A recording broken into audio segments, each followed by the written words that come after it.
Welcome to Hunter's Point, Episode 6. No one of standing would dare visit at this hour, not unless summoned, not unless something was terribly wrong. Heart hammering, I extinguished the candle, plunging my room into shadow. Careful not to make a sound, I crept to the window and parted the curtain with trembling fingers. My breath caught. There, just beyond the gate, half veiled in moonlight, was James sitting in his new automobile. He raised a hand, not wavering, but beckoning. A silent summons. I didn't hesitate.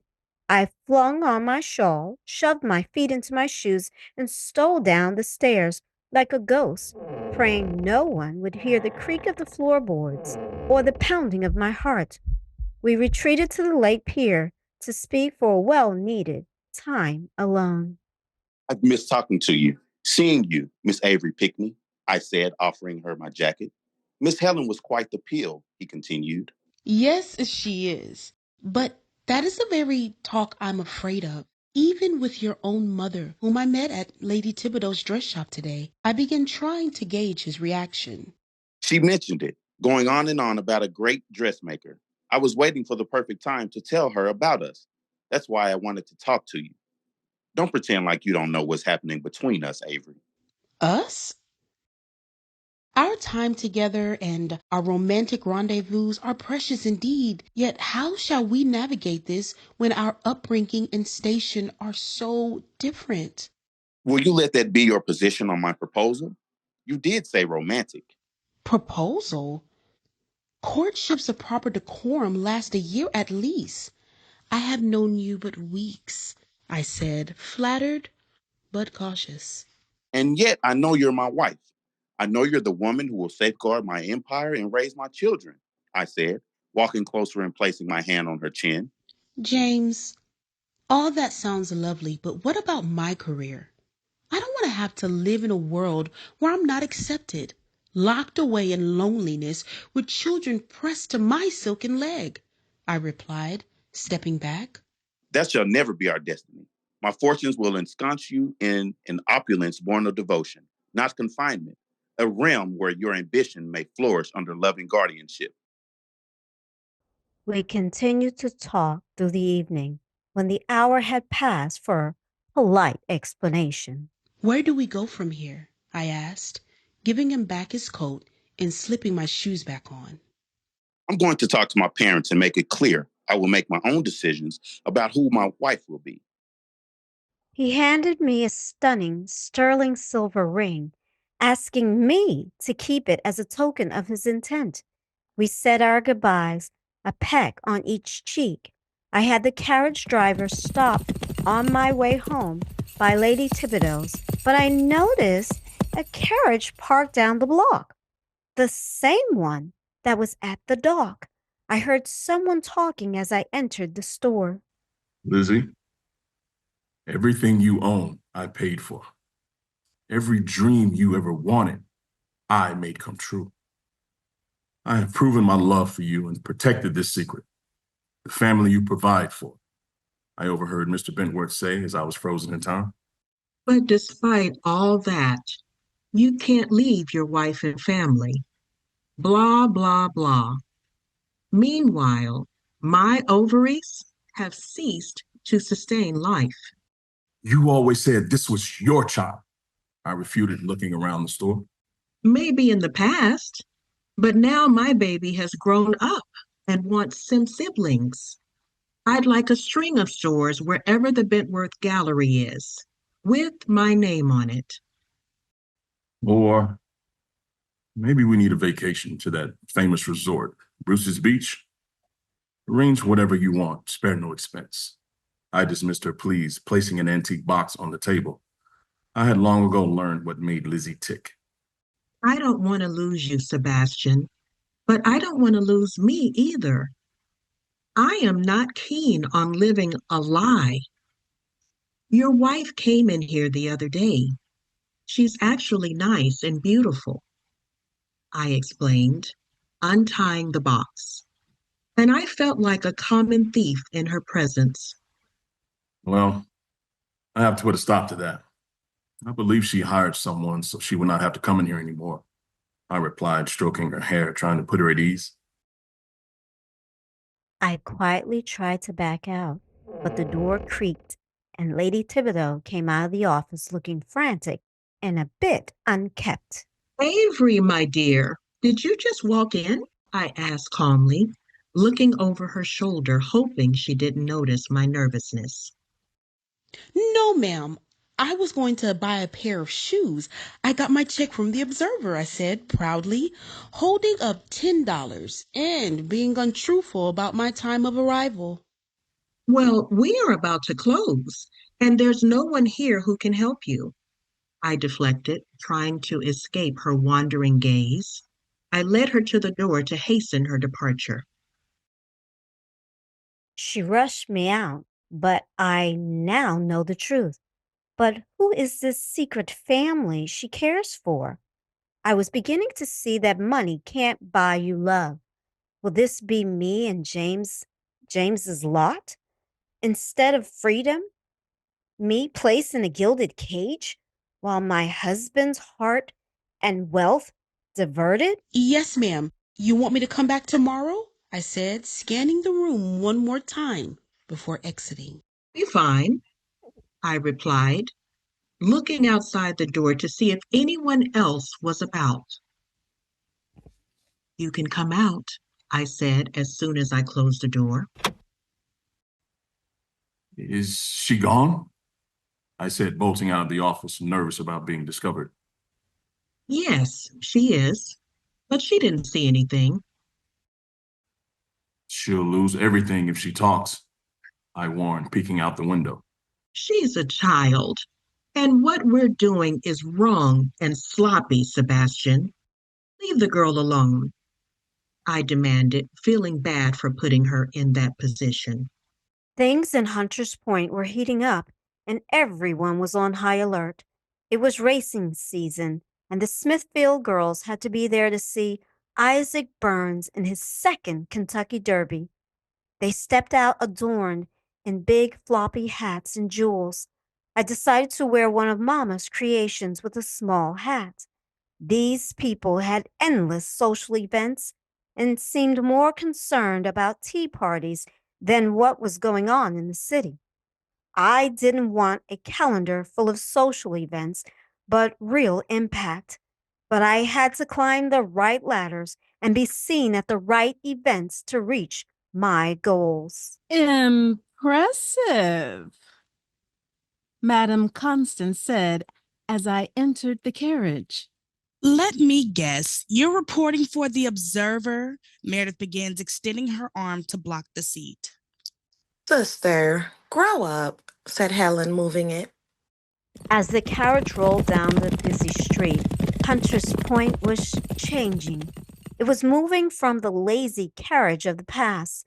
It's indicative of the Smithfields stuck in the past, trying to arrange marriages for their soon-to-be spinster daughters. Hello, my friend. You're looking great, I said, dusting Timothy's shoulder off.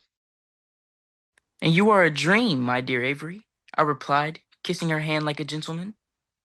Hello, Avery. Splendid day for horse racing, Patience greeted warmly. I had come to grow fond of her elegance and meekness, even though we had not known one another for long. And so it seems, I replied, noticing a peculiar closeness between them. Maybe you all can come out to my father's ranch on the bank of San Francisco.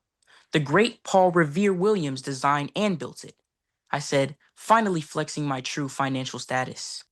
That would be nice, I replied, knowing that they had already been on 2 excursions. Isn't that your mistress from the other day talking to my brother, Sebastian?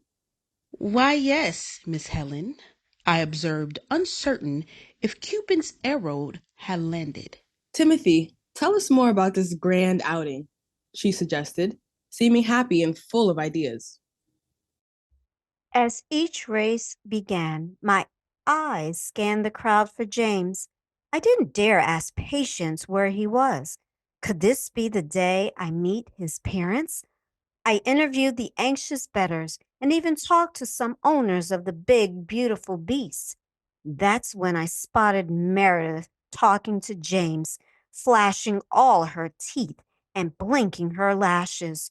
He looked up, signaling his discomfort, but made no efforts to walk away, and even allowed his picture to be taken with her. It was sure to appear in the society page yet again.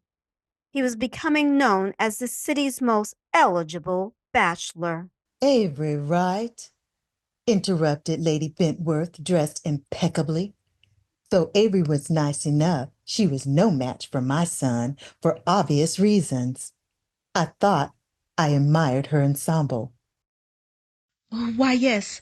Hello, Lady Bentworth, I replied, feeling queasy and unsure. Ah, my son James and his soon-to-be wife, hopefully, she said, waving at Meredith. Do you know him? I asked, sounding a bit sinister, but I wanted to hear if she was honest. I was nervous because she surely read the headlines. Her words cut like a newly sharpened knife. Yes, ma'am. We've met on a few occasions. A true gentleman indeed. No doubt a testament to his upbringing. I replied with as much grace as I could summon. I'm not surprised. He's kind to our servants, too. Rude. She speaks with such arrogance. As she plots her son's life, her husband declares his love for another. But I remember Miss Lauren's wise words. Always behave like a lady. Yes, ma'am. Well, you must be ready to cover his wedding on the front pages. I've seen your writing, and it's rather good. I'll give you an exclusive, she vowed, more like a backhanded threat. Clearly, James had not told anyone about his declarations nor his promises to me. Lady Sonora glided away, assured that her message had been sent. I was not one of them, and she was making it obvious where her allegiances lie. The day dragged on with cheers from the crowd. James always inches away, draped in merit and admired by all, but never close enough to explain his actions. Cheer up, Avery. Your fangs are showing, Timothy said, exposing my dismay. Yikes. Is it that obvious? I said, plastering a big smile on my face like a shield. Don't take it personally. It's all about publicity and status. Well, I'm doomed because I have neither. The day could not end soon enough. On the carriage ride home, Meredith and Helen went on about the Bentworth sons and who would marry first.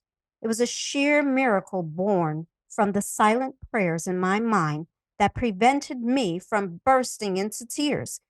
James had shamed me in public. A few nights later, I saw a carriage pulled up down the dark street. Meredith emerged from the house dressed impeccably and jumped in. I hurriedly jumped up and quietly crept to the barn to borrow a horse. I quietly followed when Meredith pulled up to the cabaret. She was greeted with warmth like she were familiar.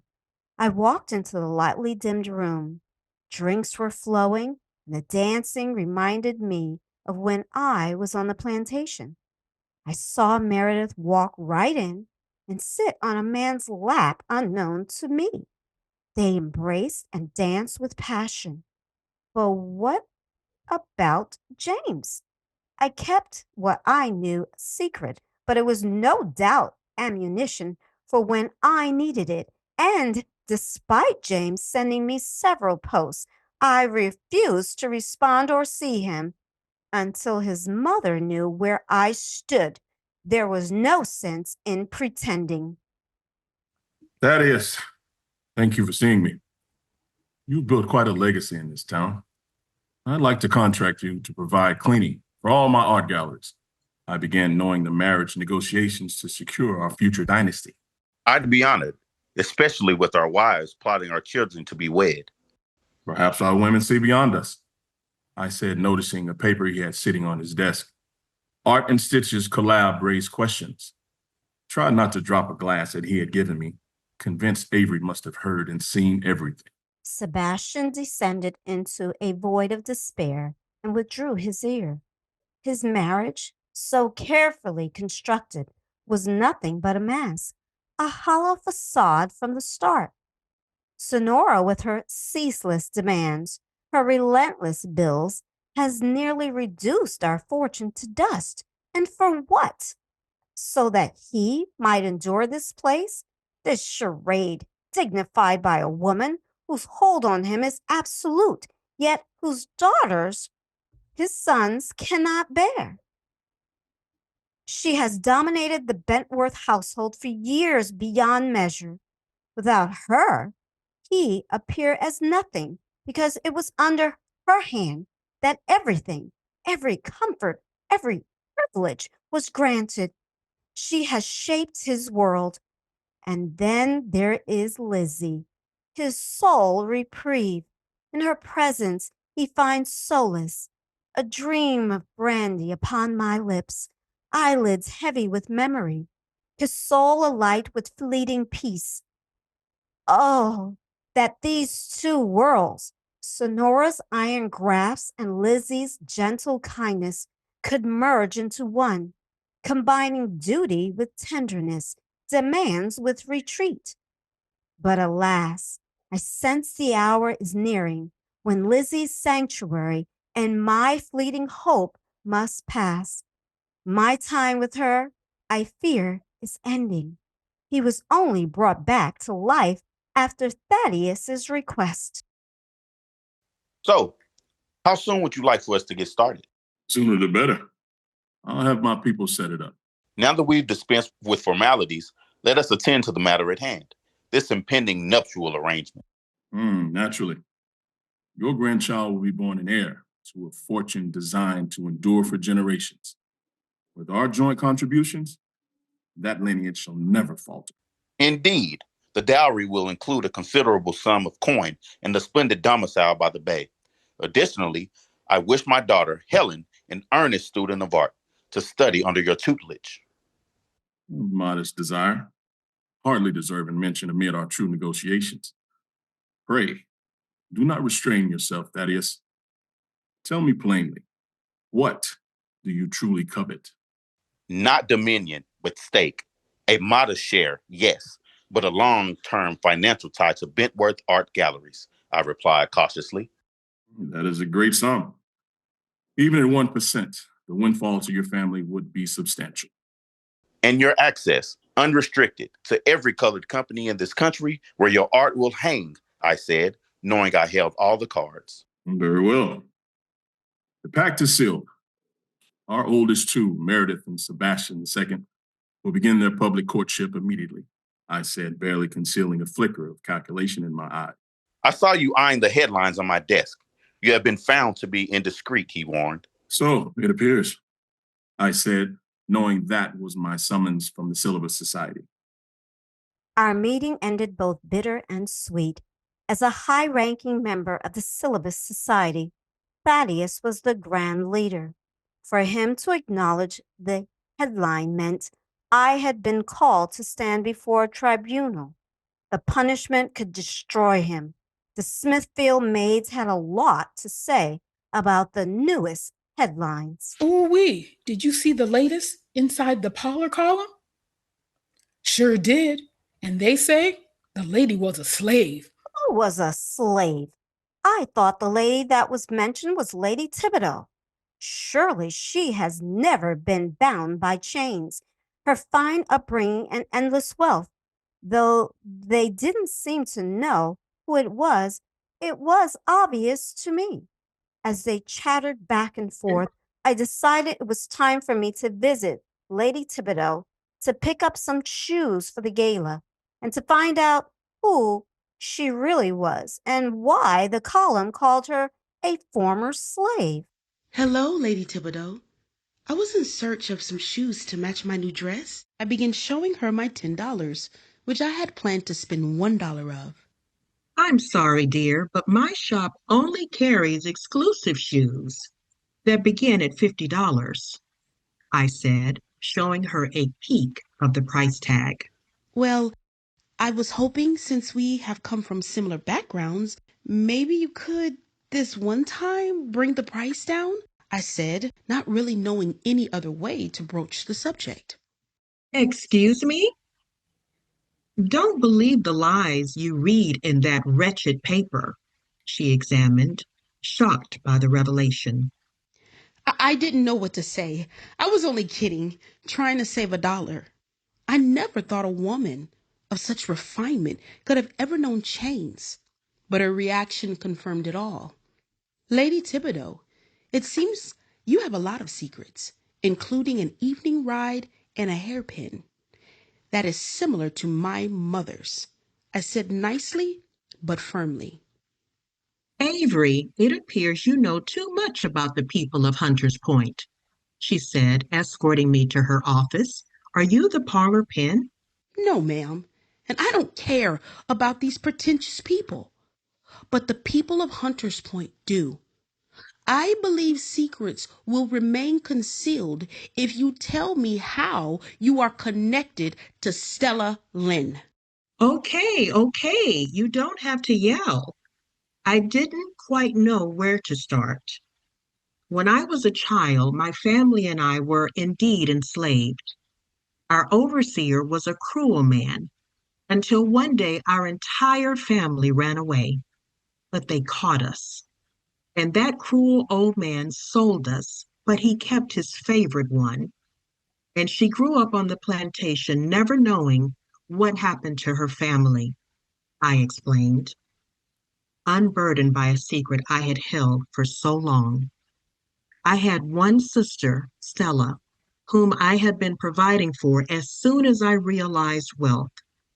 I concluded, finally relieved to tell the truth.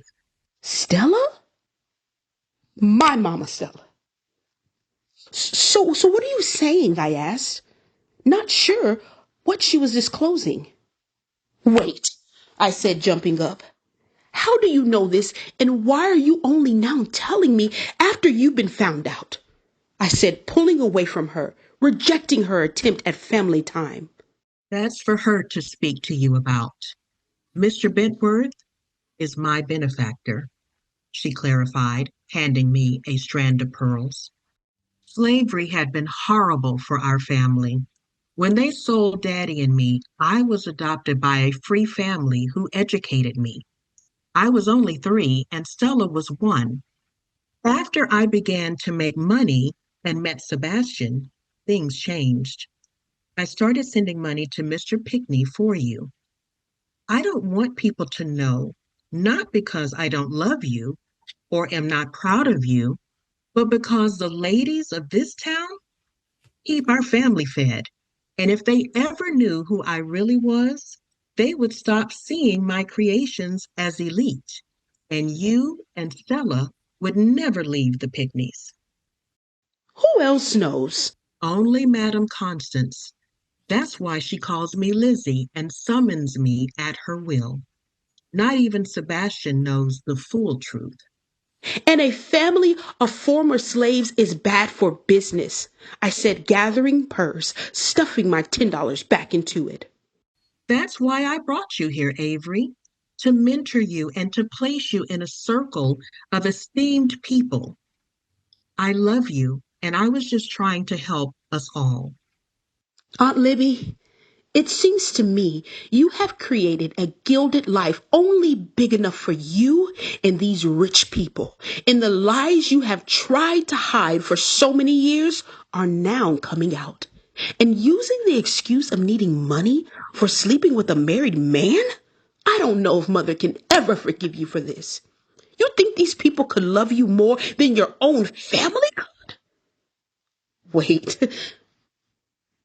does my mother know who you are? I asked as she looked away. That's for her to speak to you about. Mr. Bentworth is my benefactor, she clarified, handing me a strand of pearls. The revelation from Lady Thibodeau struck me like a thunderclap, compelling me to hastily gather my belongings and flee. No longer did I have a purpose in this place. My aunt, a clandestine patron, had ensured our substance and well-being. I had always believed it was Mr. Pickney who met our needs. I yearned, no, needed to speak with Mama. But time was a luxury I could not afford. The grand day had dawned, and though my heart was heavy, there was no room for despair.